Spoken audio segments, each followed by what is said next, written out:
Town Hall Academy, episode 61. By understanding what the numbers are that you need to break even, it's definitely a number you want to know. You'll know if you're digging a hole.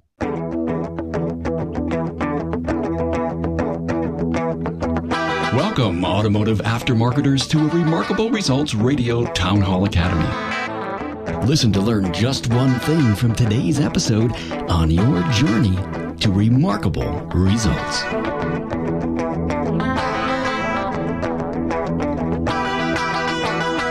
Welcome, automotive aftermarket professionals, to the Town Hall Academy, episode 61, with an important discussion on break-even, knowing your daily sales nut. Carm Capriato here, thanking Jasper Engines and Transmissions for their support of the Town Hall Academy. Need a diesel engine? Performance and reliability. Now that's what Jasper's remanufactured diesel engines provide mile after mile. Their running completed engines are dynamometer tested with horsepower and torque ratings recorded. There's a nationwide warranty included too. Talk about dependable service. Have you had a chance to listen to the Town Hall Academy archives? Well, all you need to do is scroll through your podcast subscriptions and find all the episodes that start with THA, or go to remarkableresults.biz/academy. You'll be able to review every episode and also listen there. Joining me in this academy on knowing your break even is John Francis from Francis Automotive Services, Westchester, PA, and an elite worldwide business coach. And John Cooper, partner at ECP Auto Repair and Service in Cayuga Falls, Ohio. And to round out this panel, Rick White, president and lead coach for 180 Biz. Today's podcast has a sister video. Now find it on my YouTube channel or on my website on the show notes page at remarkableresults.biz/A061. Also on the show notes page, find my guests' extended bios, previous episodes that they've been featured on, and the key talking points so you do not have to take notes. Also on that page, you'll find the link to download the break-even spreadsheet that was referenced by John Francis as his gift to you. Now join John Francis, John Cooper, and Rick White as we talk break-even and why it's so important to know it and to beat it. And as with all Academy discussions, this forum goes beyond the topic at hand. A great many thoughts and ideas to ponder as you work toward improving your company's profitability.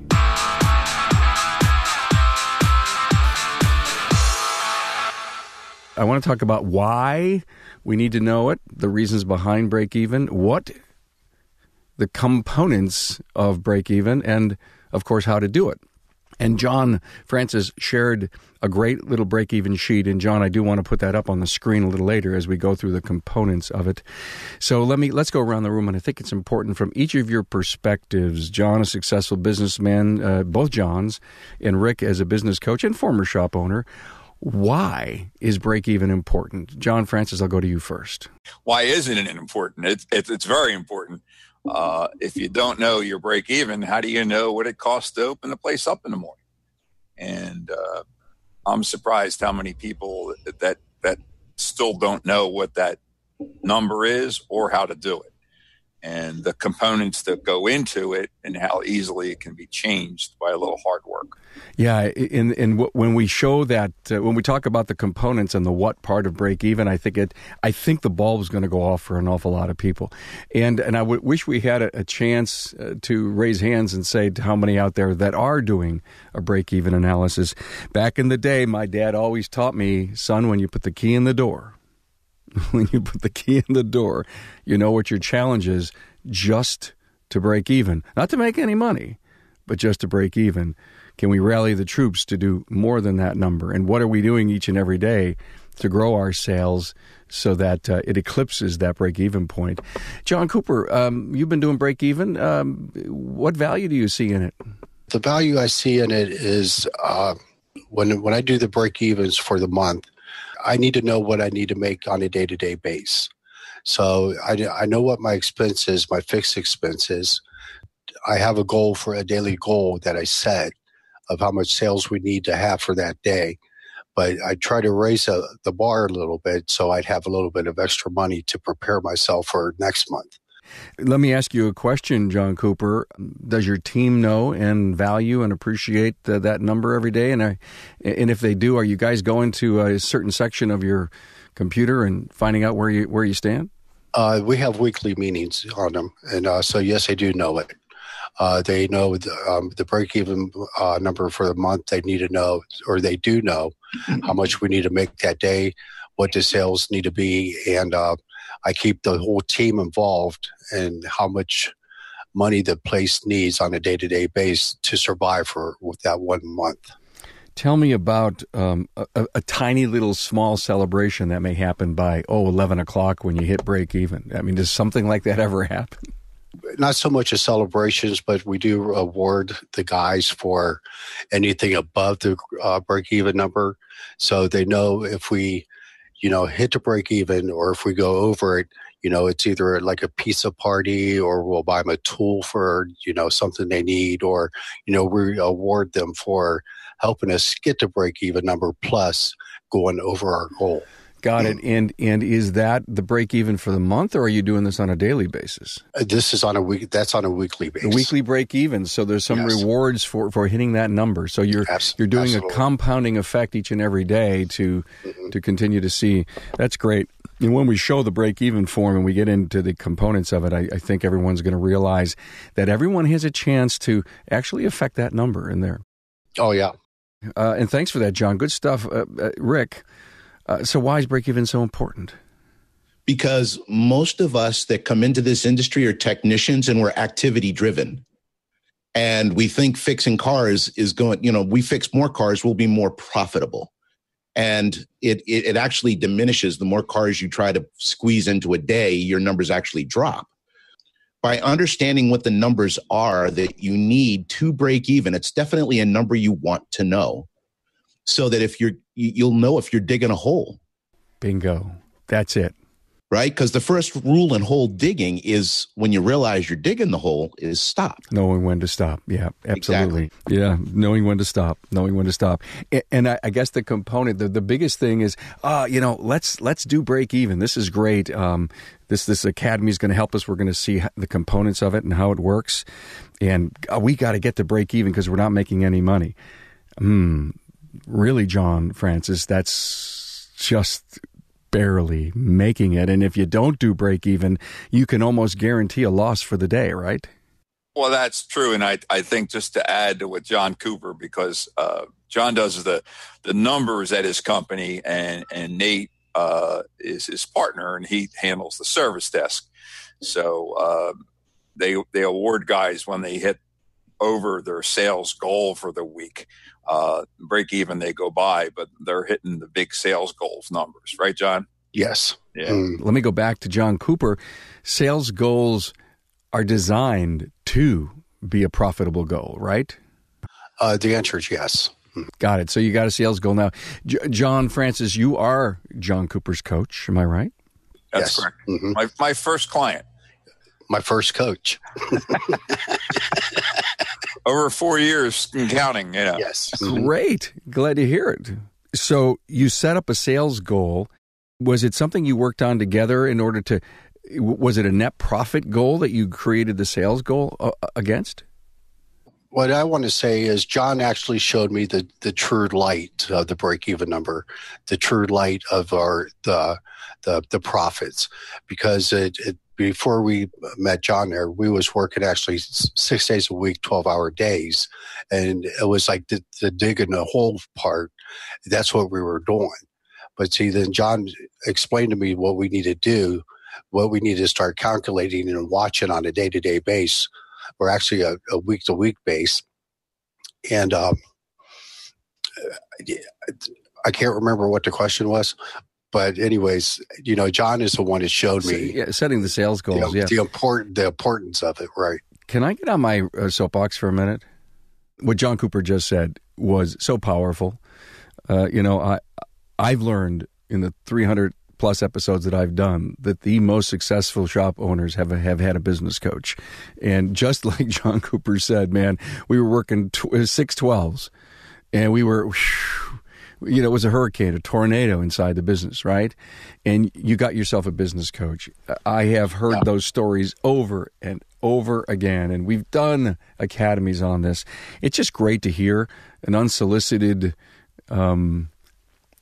solution that you brought up, John, for the reason to hire a business coach, and maybe, just maybe, the people that are going to listen to this that are either commuting or whatever, they'll listen to it in a year. They're going to go back and say, you know what, we got to do this. And when people, the story is can you afford a business coach? And just like you said at the beginning, John, you can't afford not to.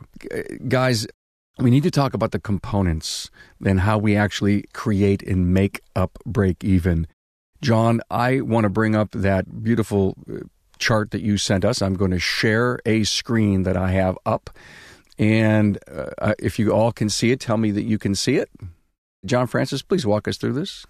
The key, and this is not my sheet, it's a sheet that I borrowed from another coach. The components that you really need to have are, first of all, your total gross profit. You can use year to date, you can use month to date. I like to, when I'm doing demos with clients, to work with month to date, because as you change these numbers, it's easy to play with and say, look, guys, you're at 52.3 total gross profit. Let's put it up to 60.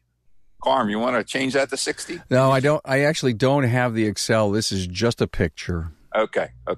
So if you were to change that to 60, it would really lower your monthly break-even number. And I think that's an important, very important component of this, and for people to have to understand when they're working on improving labor rates and improving margins, the higher the gross profit of the company, the lower the break even, and that's important to know. It's unbelievable when I first learned this many years ago. And the other thing we first thing I do at the beginning of the year, this might sound a little childish or whatever, but I count how many work days are for every month. So I know that January's got 22, February's got 20, and right now April was 21, May is 21, and December's 19. So you can't expect to do the same numbers, or if you're trying to compare one month to the next and the other month's got 3 less days or 3 more days, it really affects it. So having these numbers in there and say pushing for 2% more total gross profit, what's that going to do? It's a huge tool. Well, obviously, John, it goes to the bottom line. It just kind of falls to the bottom line as long as your expenses are the same. But it also shows the value as a component of a break-even calculation. The higher it is, the lower your daily nut. Right. It goes from, let's say you had $20,000 in fixed expenses. At 50% gross profit, my break-even would be $40,000. If I get a 60% gross profit, it drops to $33,000. Yeah. So it's a $7,000 drop for the month by just having better gross profit retention. Great. Let's talk about the monthly depreciation. And John, I know it's in there, and it's in there because it's a non-cash expense, and we actually want to take it out. Am I right? Right. And this is something that some clients use. It all depends on what your accountant wants. You get this number from your accountant, and he would tell you to include it or not. The monthly principal is, you have a wheel line machine, you bought a new car, you have a loaner car fleet that they're all new cars, and you have payments on them. They need to be in there. Or if you don't have any payments, which would be really nice, it stays blank. It's a very simple calculation, a very simple formula. I'm going to stop sharing my screen now. The only other thing I would mention that, John, that's an excellent spreadsheet. If the shop is a DBA or LLC where the owner's taking a draw, right, then he should add that into the expense amount, the amount that he needs to pay himself. Right. That's a great point. John, would you be willing to share that spreadsheet? Sure. And here's how you're going to get it. We'll add that to a download off of the show notes page. So next Wednesday, when this show does get published and you go to the show notes page, you'll be able to just click a download button, and I'll have it there for everyone to get. Thank you so much on that. So there's the components of break even. Break even is not the answer to a profitable company, but it is a component guys, on your trek toward a double-digit net operating income, because it really tests on a daily basis how well you're doing.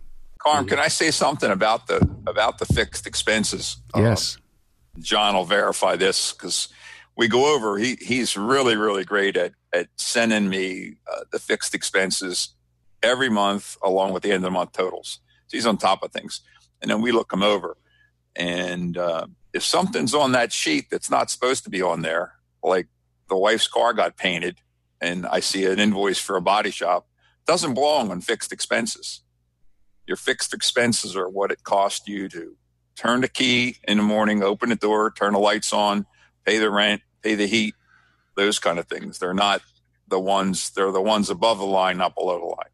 Very good point. I'm with Ron Haugen of Westside Auto Pros. Hey, Ron, why purchase a Jasper engine for your customer's car? The main reason we use Jasper is they're known for quality, and we're known for quality. They line up with my company and my company's commitment to our customers. As a product, they're committed to me. Hey, Ron, are customers investing in their vehicle today? Absolutely. We see the surveys from AAA and all the different people out there where the average age of a car on the road is 11 years old. Some are even saying 12 now. When you think about that, for every new car sold, that means there's a 22-year-old car being driven on a daily basis. To me, that's amazing. The only way we get an average age of a vehicle on the road like that is because people are reinvesting in a car. And I think the reason they're reinvesting in a car is the cost of a car. I mean, cars are $30,000, $40,000, $50,000, $60,000. Why not drop $4,000, $5,000, $6,000, $8,000 into repowering the vehicle and get it back on the road? Hey, Ron, thanks for your insights on Jasper. Thanks for asking. Rick. Yes, sir. John was just talking about expenses, and, expense creep is something that hurts everybody. Am I right? Yeah, I have Rick's rules, and one of Rick's rules is if you don't watch your expenses, they're going to grow. It seems you get busier, you just start spending more money. So you got to really watch the expense creep, but you also have to watch your margin. You have to watch the gross profit, because you could have the sales, your break-even number is a great number to watch, but you got to be careful. You could have, let's say you have a diesel engine you're putting in this week. It's going to make it look like you've hit your break even, but the margins are so low on that engine that it's not going to be the same. So it's a good indicator. And John, one of the things I like to do with the break even is I like to break it down to build hours per day. If you understand what their average revenue per build hour is, and you know what the break even is, you can tell them how many hours they need a day. And that tends to work really well. And it's a simple number to follow. So that's I firmly believe that the most important number in any shop is the build hours. When I build a sales goal, it's based off build hours potential. We have the break even, which is, this is let's think of it as a football field, right? Here's the safety. This is when I get hurt. This is my break even. And then I got my touchdown. That's my sales goal. So I'm operating within here, striving to get a touchdown.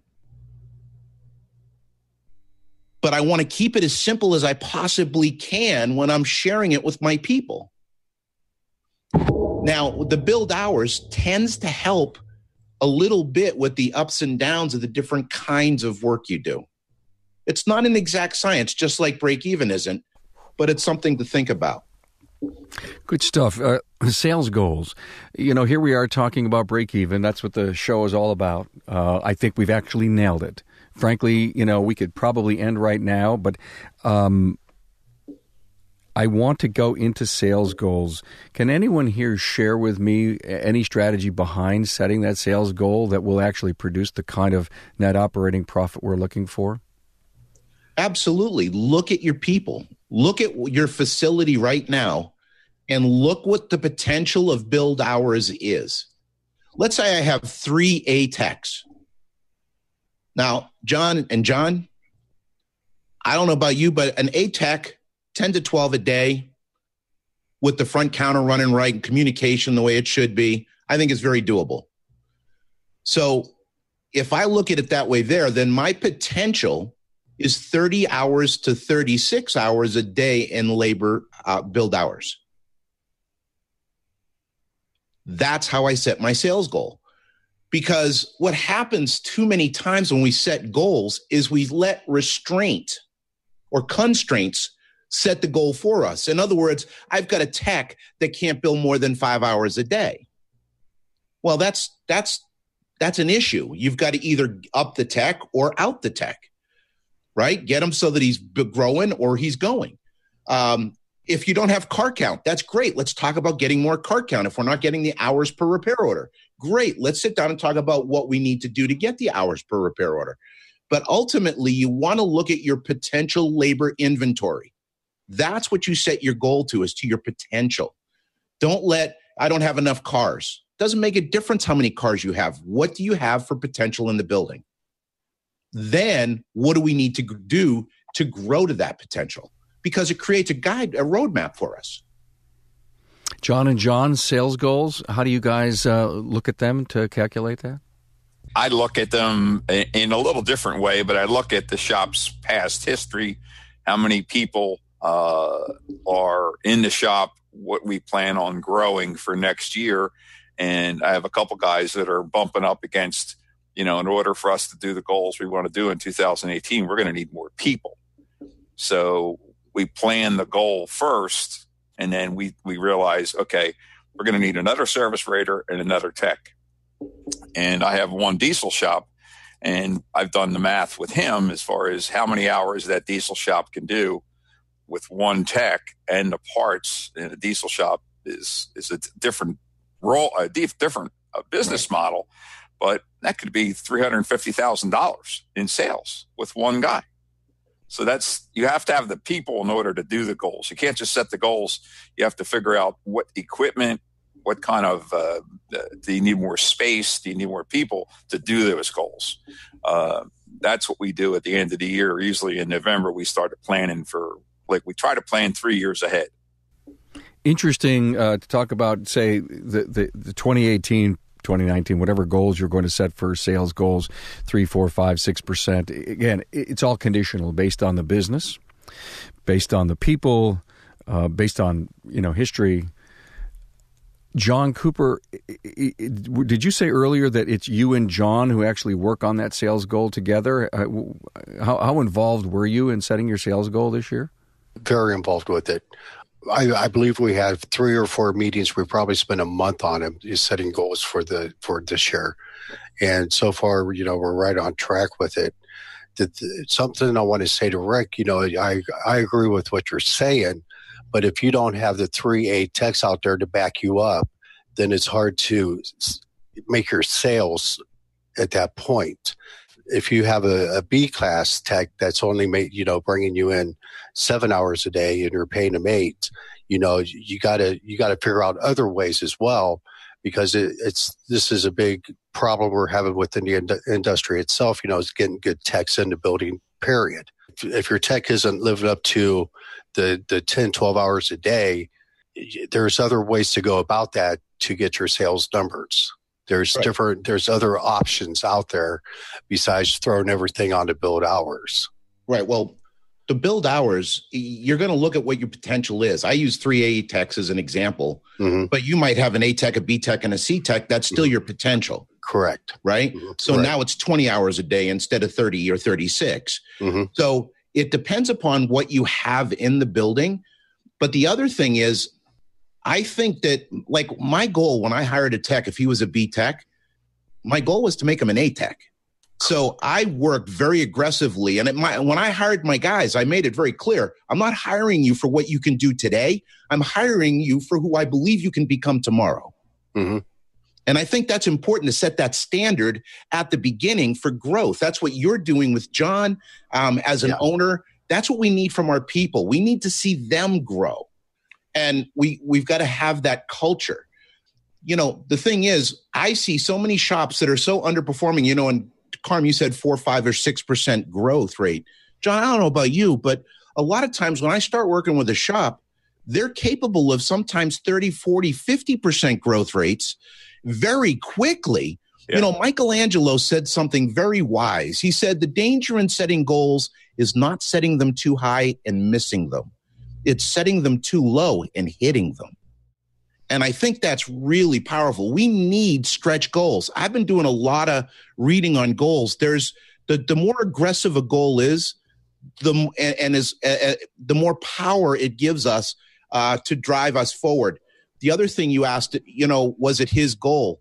John, I hope you'll agree. As a business coach, it can't be my goal. Right. No, it isn't. Because they'll never do it. It's got to be their goal. Oh, it is our goal. We're the ones that set the numbers. Absolutely. We push. We'll prod. We'll tickle. Right? Right.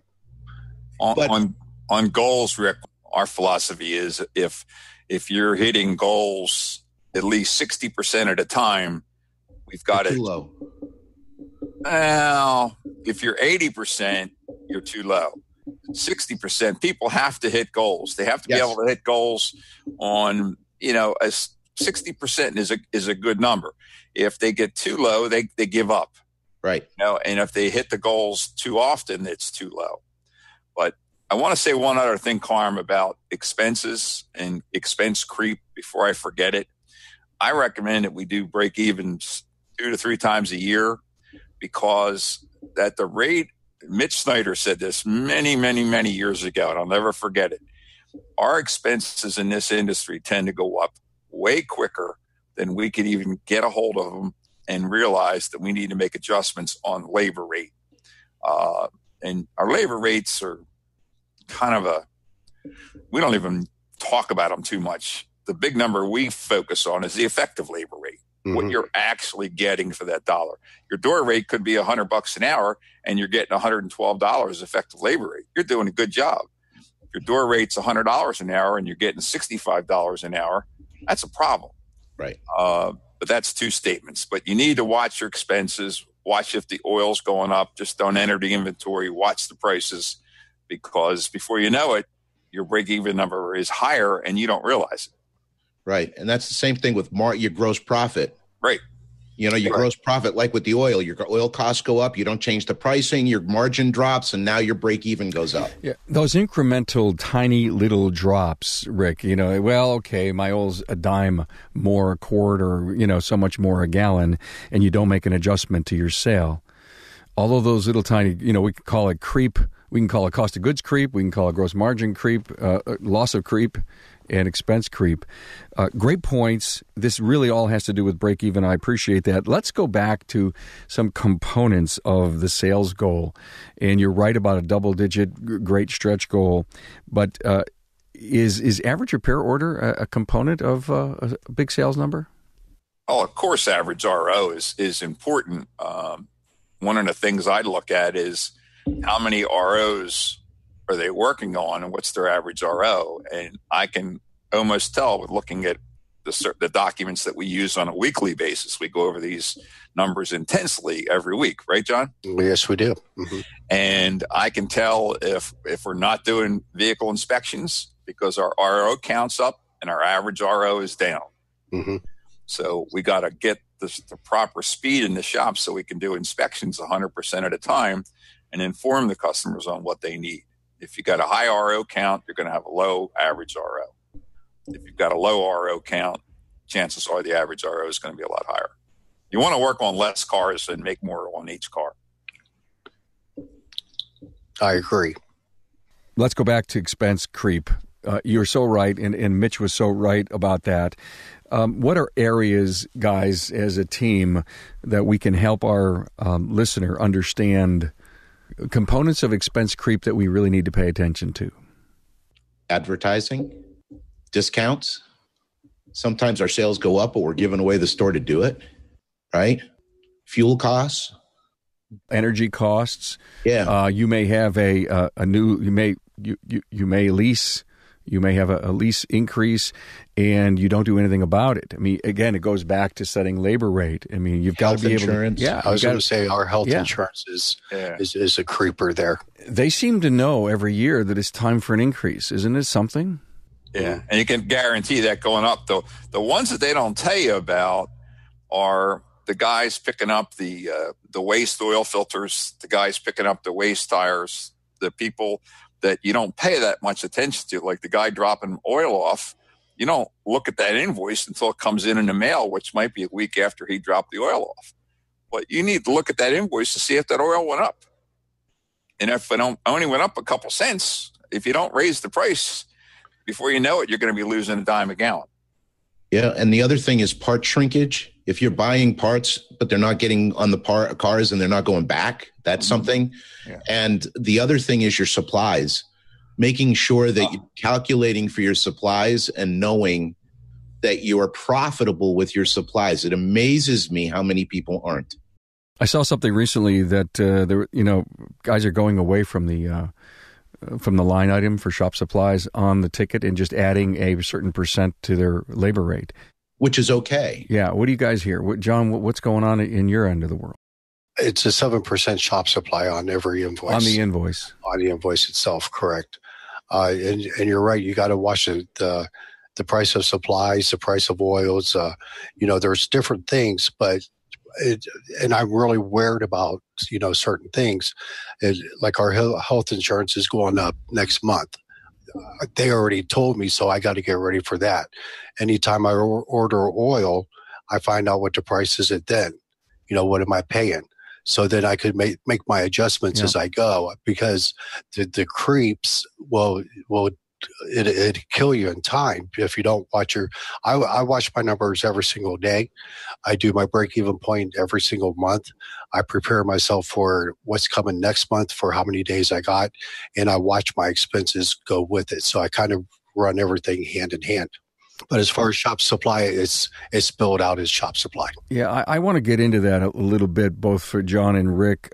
Shop supplies. If it comes in from a supplier, isn't that going to cost of goods? And doesn't it have everything to do with the gross profit margin, or are people putting it into the expense line? You'd be amazed, and with the files that I've seen, you'd be amazed where it ends up. Sometimes it goes in as inventory, which, or that goes directly to cost of goods. Sometimes it's a line item expense. They don't have any cost of goods accounts. The big thing is knowing what your costs are. Even there are some states you can't charge supplies. New York and California, you're not allowed to charge shop supplies. You can charge for kits, but you've got to document the kit. And it's okay. I don't care how you do it, with a kit, a shop supply, or an additional labor, a bump on your labor. But know what that bump is, and then compare the income from that bump to the cost to make sure you got the right spread. Right. Big question about shop supplies and shop supplies and subscription services to tool updates and having the alignment machine upgraded with 2018 specifications. I calculated that number last year, and it was over $5,000. Where does that get charged out? And I'm pondering that. So where does it go? Let's look at it, John. Where do you put it on the P&L? Rick, where do you recommend it? And John Cooper, where does it show up on your P&L? On my P&L, it shows up as subcontracting.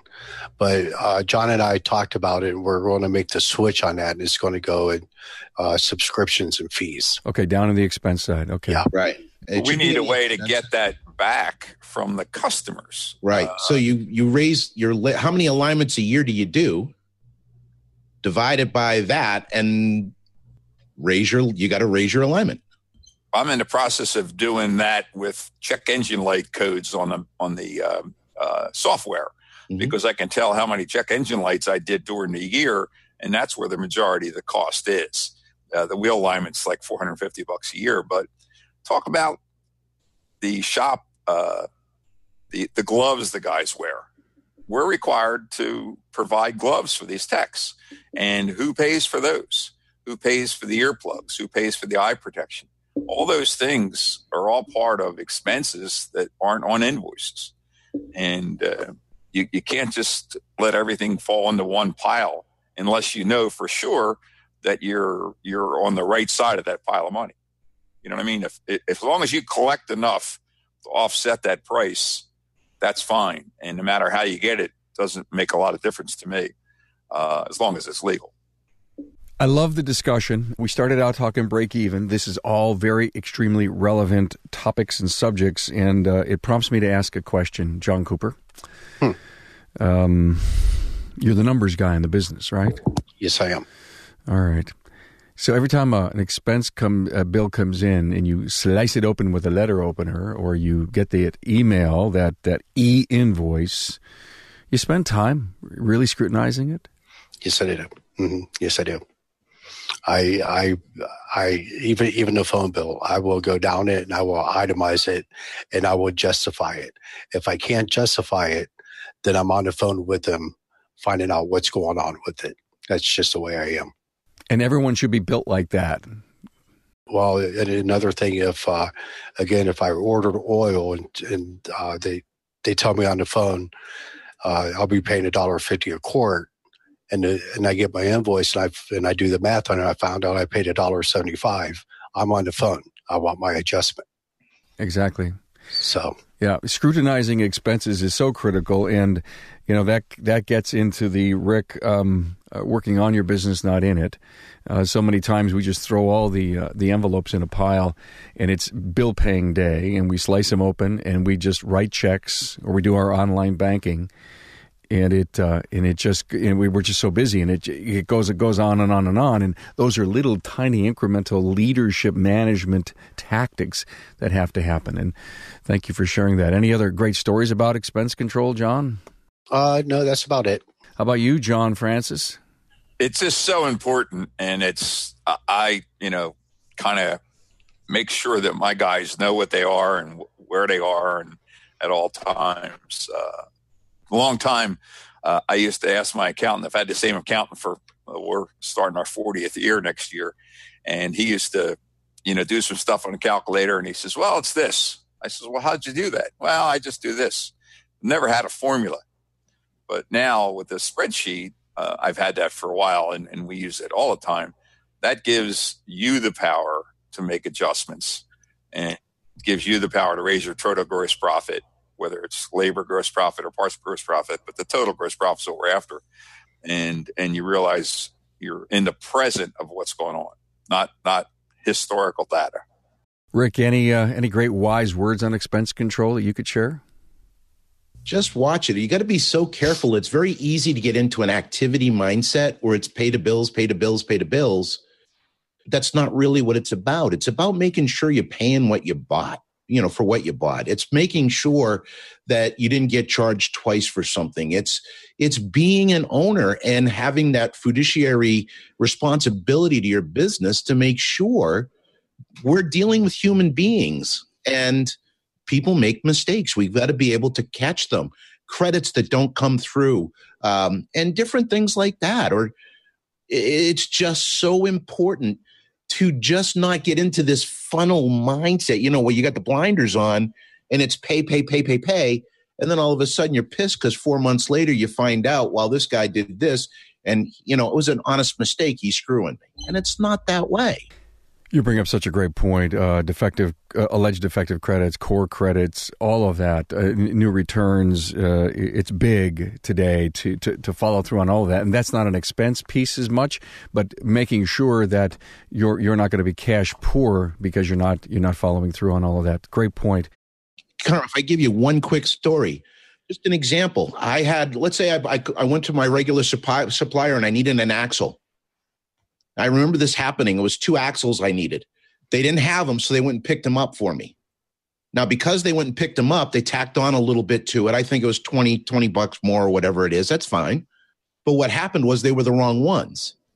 So when I returned them for credit, they gave me the credit as if they had them in stock. They didn't give me the credit for what I purchased them for. They gave me the credit for what the machine says they were worth. And if I wasn't sitting there and reviewing my invoices, I would have been out $40 just in that one instance. A lot of good suppliers will be able to actually recall that invoice and give you the credit for exactly what you paid, but you still have to pay attention. You're absolutely right. Thank you for that. Great point here. Well, look, it's been a great panel, but I got a question that came in from Gary Keys, and it was question John, and I think this goes to John Cooper. Do you cap that 7% at a certain max number? Yes, there is a cap because, you can't justify 7% on a $3,000 ticket. Once I hit it's $42.99 is where I cap it. Okay. But until then, it's 7%. Got it. Gary says we bill all supplies as a part. Brake clean, brake fluid, electrical connectors, all have part numbers and get billed out separately. That's also not a bad idea. Okay, guys. Hey, this was great. Break even, know your daily nut. And the thing I loved about where this went near the end, guys, is that we talked about expenses. And when you look at that break even number, boy, that's a big component of it. Gross profit margin and expenses.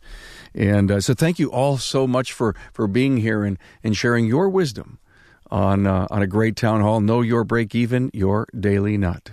Have a great weekend, guys. Thanks for having me. Thanks for being on board to listen and learn from the premier automotive aftermarket podcast. Until next time,